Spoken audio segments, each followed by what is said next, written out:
cher Jean-Michel. Je sais que c'était très compliqué pour que vous soyez là.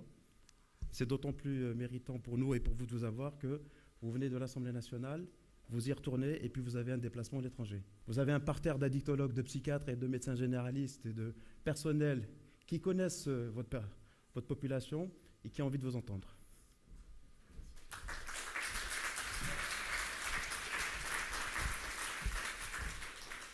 Bien, monsieur le professeur, cher Amine, mesdames et messieurs les professeurs ou les chercheurs, et mesdames, messieurs, je suis évidemment très heureux d'être devant vous et je tenais absolument, lorsque Abid Meniamina m'en a parlé, à venir parce que les sujets dont vous êtes les spécialistes sont évidemment extrêmement importants pour l'enfance, pour l'adolescence et donc pour nos élèves. C'est une évidence, mais je tenais à la souligner en venant et puis à partager avec vous quelques réflexions qui sont finalement des réflexions liminaires mais qui peuvent être très utiles pour des actions concrètes futures. La première de ces évidences, c'est que nous sommes dans une société de l'addiction. Il y a de plus en plus d'addictions. Cela me frappe en tant que ministre de l'Éducation nationale, non seulement parce que j'ai l'impression que ça frappe de plus en plus d'élèves, mais qu'en plus, elles sont de plus en plus variées. Je me pose plus de questions que je n'ai de réponses par rapport à ces sujets. Je me pose des questions parce que, par exemple, je me pose des questions sur le lien entre ces différentes addictions. Comme vous le savez peut-être, je m'intéresse aux sciences cognitives et donc je me pose des questions quant au lien qui peut exister même cognitivement entre ces addictions, entre les mécanismes qui produisent de l'addiction. Il m'arrive de lire peut-être tel ou tel d'entre vous ou d'écouter quelqu'un comme Amine Meniamina et donc je me rends bien compte que ce lien il existe très probablement, que nous avons d'ailleurs sur le plan scientifique encore des découvertes à faire, des perspectives à ouvrir de façon à être plus efficace dans la lutte contre les addictions. Mais ce qui est certain, c'est qu'il y a une dimension éducative de la lutte contre les addictions. Et que cela engage à la fois des enjeux de parentalité et de messages que nous avons vis-à-vis des familles. Et c'est quelque chose que je fais de plus en plus. Par exemple, par rapport à la question de l'addiction aux écrans, je m'exprime de plus en plus sur cette question, non seulement pour le système scolaire, mais pour qu'aussi un certain nombre de messages passent auprès des familles sur les dangers qu'il peut y avoir, par exemple, à exposer les enfants trop jeunes, trop tôt et de façon trop intensive aux écrans. Là, il y a aussi évidemment un message à l'égard du système scolaire lui-même, y compris des messages parfois juridiques. C'est exactement ce que je suis en train de faire aujourd'hui. C'est un peu une coïncidence, mais toute la matinée et encore une partie de l'après-midi, pas trop longue j'espère, je suis en train de défendre dans l'hémicycle la proposition de loi visant à interdire les téléphones portables dans les écoles et dans les collèges.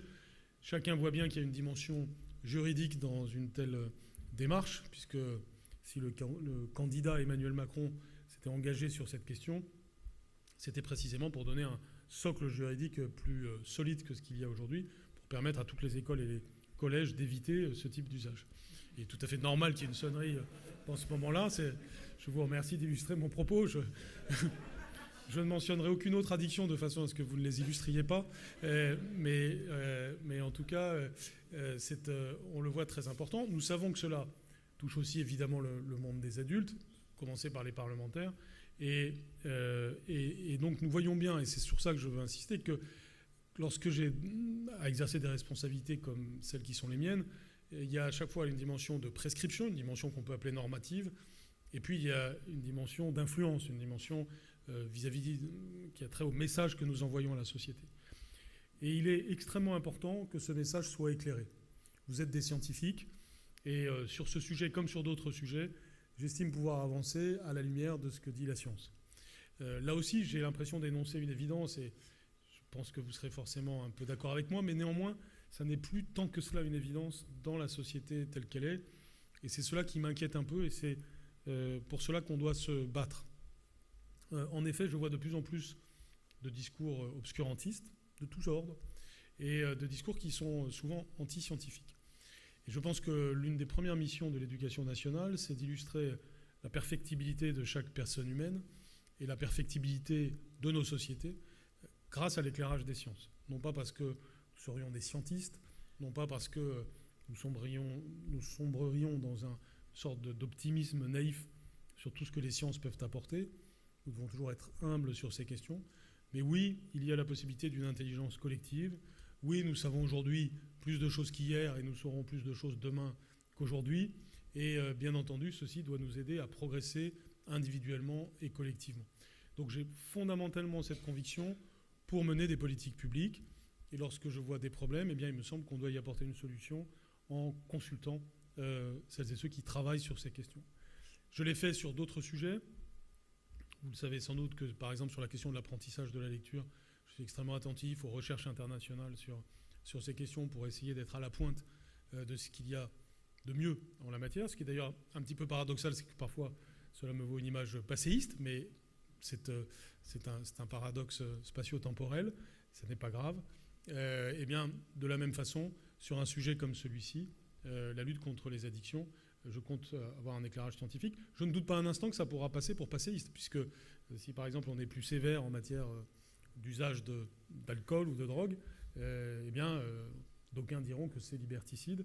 Et il faut évidemment savoir que cela sera présent dans le champ de l'argumentation. Ceci n'est pas le principal problème. La vraie question, c'est comment pouvons-nous être plus efficaces dans les temps à venir au sein de notre système éducatif pour avoir à la fois des messages et des actions qui ont un impact sur les enfants dans leur vie à l'école, mais aussi au-delà de l'école. On a donc des enjeux de santé publique. C'est pourquoi nous allons prendre des mesures qui permettent d'avoir des messages de santé publique, aussi bien au sein de l'école qu'au-delà de l'école. Il y a notamment une mesure qui prendra une nouvelle ampleur à la rentrée prochaine, que nous appelons la mallette des parents, qui est un moment de réunion en petits groupes entre professeurs et parents. Et ce moment-là est un moment où on peut faire passer les messages scolaires et périscolaires, et notamment les messages de santé publique. Nous parlons de ces questions évidemment avec Agnès Buzyn. Nous travaillons très fortement ensemble sur l'ensemble de ces questions. Je crois que vous la voyez demain. Et Agnès Buzyn, évidemment, de la même façon, a confiance en vous pour avancer sur ces questions. C'est pourquoi ce que j'avais à vous dire aujourd'hui, c'était d'abord cette sensibilité qui est double, une sensibilité au problème, le problème des addictions dans leur grande diversité. Deuxièmement, sensibilité à ce que vous représentez, c'est-à-dire sensibilité aux solutions, si je puis dire, autrement dit à notre capacité à avoir un chemin éclairé pour apporter des solutions. Il y aura donc et de la réflexion et de l'action sur ces sujets à l'éducation nationale au cours des prochains temps. Il y aura des vecteurs pour cela, c'est l'exemple que je viens de donner de la mallette des parents, mais c'est aussi les efforts que nous sommes en train de faire pour que les visites médicales aient lieu quand elles doivent avoir lieu. Nous avons d'ailleurs au passage, je le dis aussi, un sujet pour améliorer notre médecine du travail au sein de l'éducation nationale, donc vis-à-vis de nos professeurs. Et donc, c'est important pour moi, grâce à ce que vous représentez, grâce à l'intelligence collective que vous représentez, grâce au travail que Amine Benyamina m'expose assez régulièrement, qui est le sien, mais aussi qui est celui de chacune et chacun d'entre vous, eh bien, que grâce à ce travail, nous puissions avoir une stratégie de lutte contre les addictions à l'éducation nationale qui puisse être fer de lance de la lutte contre les addictions en général. J'y suis donc tout à fait disposé. Je prendrai des initiatives dans les temps à venir en la matière, de façon à ce qu'ensuite nous puissions passer à de l'action de plus en plus efficace. C'est trop tôt pour l'exposer aujourd'hui, parce que justement les choses ne sont pas faites, et que vos travaux peuvent contribuer à cette action. Mais en tout cas, vous pouvez être certain qu'au cours des mois qui viennent, je prendrai les initiatives qui s'imposeront en matière de lutte contre les addictions pour renforcer les choses. Nous ne partons pas de zéro. Il y a évidemment des choses qui sont faites aujourd'hui dans l'éducation nationale, mais pour franchir une nouvelle étape, qui sera une nouvelle étape de conscience sur ce sujet et aussi de partage avec l'ensemble de la société, notamment les élèves et leurs parents, de partage donc des messages et des actions nécessaires. Je vous remercie.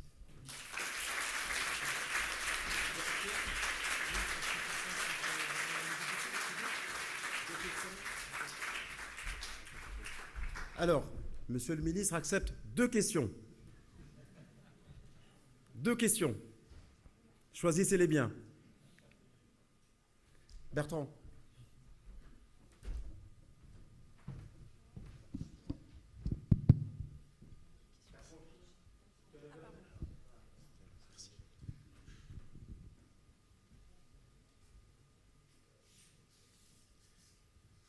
Bonjour, Monsieur le ministre. Lorsque j'ai lu l'interview que vous avez donnée à l'Express, j'avais l'impression que les journalistes ne comprenaient pas quelque chose de tout à fait banal que j'ai découvert lorsque je suis allé faire de la prévention dans un lycée d'Aulnay-sous-Bois en Seine-Saint-Denis. C'est que le portable était un instrument qui ruinait à peu près toute forme de concentration des élèves, puisqu'ils s'envoyaient des SMS pendant les cours. Alors je ne savais pas, ça doit être, comment dire, je dois être un vieux mâle blanc qui devient réactionnaire, mais enfin ça m'a un petit peu surpris qu'on puisse travailler dans ces conditions-là. Non, plus sérieusement, non, la question que je voulais poser porte sur la prévention primaire ou primo-secondaire. On ne sait plus très bien où elle en est. Je veux dire qu'il y avait eu une tentative à l'époque où Nicole Maestrachi était présidente de la Mille d'été de créer une culture commune. C'est vrai que c'était une idée extrêmement importante pour que les policiers, les médecins, les éducateurs disent à peu près la même chose. Je crois que ce serait extrêmement intéressant de travailler sur des modules qui permettent de déterminer un contenu sur lequel il pourrait y avoir un consensus assez large en matière de prévention. Bon, ma réponse peut être très courte, hein, c'est oui, bien sûr. Je pense que cette notion de culture, je vois très bien à quoi vous faites référence, parce qu'en effet, j'avais vu les efforts de la MINT en son temps sur ces questions dans le lien avec l'éducation nationale. Il y a peut-être un élan qui s'est un petit peu essoufflé, donc il faut reprendre cet élan, peut-être le pousser plus loin. Je pense qu'il y a une chose que je n'ai pas mentionnée dans mon discours et qui est sous-jacente à ce que vous avez dit, c'est la comparaison internationale. Il y a des pays qui font mieux que nous sur ces questions.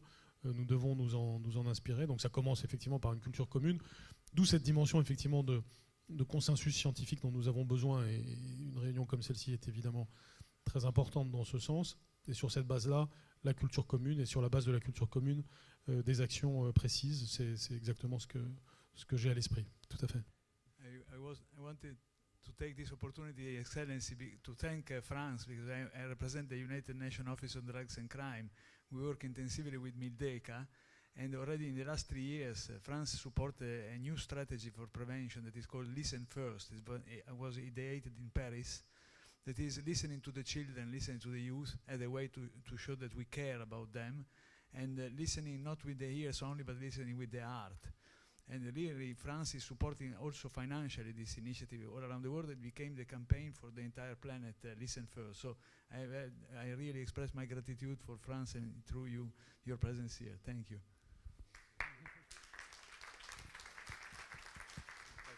Thank you very much. Merci de me donner la parole un instant. Je suis médecin généraliste, médecin de famille, et j'ai dévié vers la dictologie pour des raisons très très logiques. Quand est-ce qu'on va pouvoir faire évoluer les choses en France par rapport au cannabis et ne pas laisser les dealers être les éducateurs de nos enfants sur ce sujet? Je pense que vous en avez dit trop ou pas assez. Je ne vais pas vous exprimer une position gouvernementale inédite aujourd'hui. Donc, au-delà de la boutade, je pense qu'il faut préciser la question, parce que la question est aussi de savoir... enfin, en tout cas, je répondrai sur une dimension de votre question. Je pense qu'on doit en parler beaucoup plus, si c'est cela que vous avez voulu dire, à l'école, au collège et au lycée, et notamment donc parler bien plus de tous les problèmes que pose le cannabis. Je pense qu'il y a une banalisation. Je m'avance sur un terrain que vous connaissez 10 fois mieux que moi, mais je pense qu'il y a une banalisation de ce produit. Et puis il y a il y a une évolution de ce qu'est le cannabis, et sa dangerosité est tout à fait sous-estimée par la plupart des enfants et des adolescents. Et donc ça doit être dit, me semble-t-il. Mais là aussi, ça doit être dit sur des bases fondées. Et je me souviens que la MILT, effectivement, avait des documents et des discours assez précis sur ces questions, et nous devons, encore une fois, être pédagogiquement très attentifs à ce qu'il y ait un vrai message. À l'éducation nationale, on a toujours un problème, c'est que il y a beaucoup de sujets très importants sur lesquels tout un chacun peut estimer que nous devrions en parler plus aux élèves. Je peux vous faire une liste de 20 sujets, et même 30, sur lesquels il y a des choses à faire. La défense de la planète, la sécurité routière, la lutte contre l'obésité, la lutte contre l'alcool, etc. etc. La sensibilisation aux enjeux du numérique, l'éducation aux médias, etc. etc. Le très grand problème que peut vivre un système scolaire, c'est qu'il y ait trop de faits penchés sur son berceau et qu'à la fin, le berceau s'affaisse. Et donc, c'est l'unique limite à ce que je suis en train de vous dire depuis que je suis venu. Parce que tout simplement, nous avons une série de messages et donc nous devons être très attentifs à l'efficacité de notre message et à la manière dont il s'articule avec d'autres messages. En réalité, si on juxtapose des messages, on n'est pas vraiment efficace. Et ça rejoint un peu ce que vous venez de dire, parce qu'on doit avoir une vision complète de l'enfant et de l'adolescent et une écoute, bien entendu, et aussi un message cohérent avec de l'exemplarité et du lien entre chacun des messages. Parce qu'évidemment, je pense que si on écoute chaque spécialiste, en plus sur l'addiction, on va avoir une série de catégories de sujets, et si on les additionne, on risque en plus d'avoir des avis différents, et donc on va entrer dans des contradictions et dans des difficultés. Donc on est obligé en effet de travailler la culture commune, et en effet de travailler une sorte de qualité du message avec un fondement scientifique vraiment robuste, et puis une efficacité communicationnelle, puisqu'on doit y consacrer un certain temps, mais en même temps un temps qui est forcément limité. Il y a aussi tout le sujet des outils pédagogiques. Là aussi, vous pouvez être très utile, parce que là, je suis évidemment très disposé à ce que nos institutions qui formulent ces outils pédagogiques, qui les façonnent, puissent reposer évidemment sur votre expertise et sur ce qui vous paraît pertinent et efficace. Donc oui, je ne sais pas si j'ai bien répondu à votre question, mais en tout cas oui, l'école doit être un lieu où on parle de cela et un lieu où on en parle de manière documentée et robuste. Merci à tous. Au revoir. Merci beaucoup, Monsieur le ministre.